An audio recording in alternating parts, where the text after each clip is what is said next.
company. Mind your work, when you mind your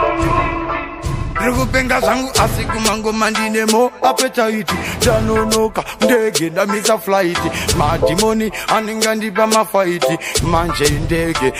isekaiti Future yangu kuvakareli bright Sauro nasi uno natova ne weight Marwaka npenyesa ndapinda mawaiti Saka uchiwona zinu zete ziri right Ina super yuti mana yoyo kamadora Nemunina wangu punge chitora madora Tripa stage imi notona hora Jimbo zacho tengeti sina kumbonyora Mof, achitof, batori taf Dipei manaf, mango mandochi Akwita unge chikaf, jeans kwa nyaya yangu iye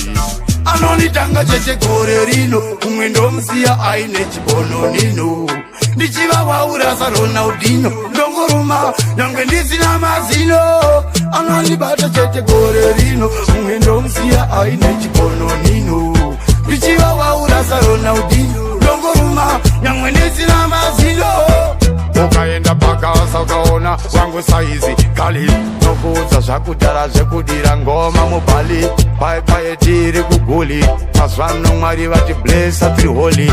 Ngavo vari kuswera vakabata baubu Chiona manje kuti inda kumberi Andisina nguva yekuda kubata baubu Ndavaudza ngati kana ukanditanga Ndotsenga nyama nyangwe ndine mavende Ndozunza dread ndisina mukwende Inzwai nini saka regai kumberi ndiende Anonitanga chete gore rino Umwe ndomusiya aine chibono nino Ndichiva waura sarona udino Ndongoruma nyangwe ndisina mazino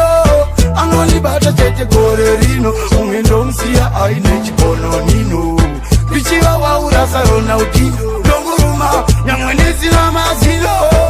Zotivunza kana wamu Nindine jamu Ngoma ksasa damu Charisa utamu Nange mkandita ndichisina matamu Dupo chaona ndichadiva maproblemo Chibaba Rolexi Bauzendo imba ndripa relaxi Vakomana wedzera ima wati Wedzera ima maxi Atisku bema yamunoti waxi Saka jizi Takuda kofekedza majuzi Nyangwe usiku ndinengezizi Ndwapinza busy Ndovadya ungeraisa mbizi Tabva kumasasa ndina nduna Saka tunhu twedu chingo chuna chuna Matsaka vetse nchinga vamaskuna Chibaba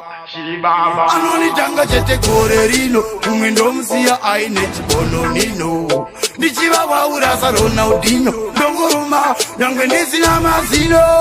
Anonibata chete gore rino Umwe ndomusiya aine chibono nino Ndichiva waura sarona udino Ndongoruma nyangwe ndisina mazino